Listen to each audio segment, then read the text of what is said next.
బాగుంటాయి. చూడండి ఎన్ని లాభాలు చూడండి. వాళ్ళ ఇంటి నుంచి ఆ మాటిని చెందింటికి వచ్చే చేయాలి చెందంటే చేసి ఇంత నా పేరు నిలబెట్టిన అంటే నా శిరస్సు నుంచి నమస్కారం చేస్తున్నాను. వాళ్ళకి ఇక్కడ వచ్చిన నా ఆత్మ బంధువుల కల్లా నమస్కారం చేస్తున్నాను.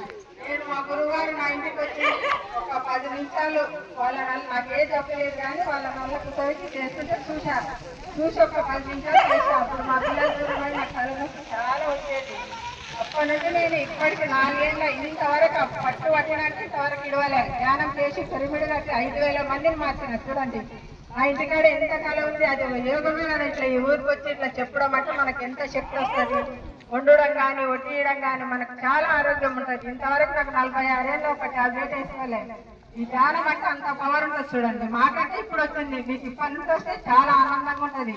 ఎంత ధ్యానం చేస్తే అంత మంచిది. ధ్యానం చేసి తల్లిలో మైదాం. ఇప్పుడు ఈసారి ఎంత మంచిగా చెప్పింది చూడు. ఆయన నమస్కారం చేస్తున్నాను.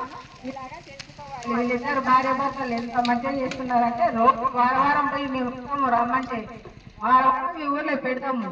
అందరు మారుతాము. అందరు ఆరోగ్యాలు మంచిగా ఉండాలి. డాక్టర్నో మెడిసిన్ గురువారు ఎందుకు చెప్పిండు? ఈ రోజు నేను చెప్తున్నాను. డాక్టర్నో మెడిసిన్ ఊరు హాస్పిటల్ పెట్టద్దండి. దాన ధర్మం చేయండి. అన్నాలు పెట్టండి. మీకు ఇంకా శక్తి వస్తుంది. ఏదో రూపంగా తప్పు వస్తుంది. ఆ విశ్వశక్తి ఫ్లో అవుతూ ఉంటుంది మనకి.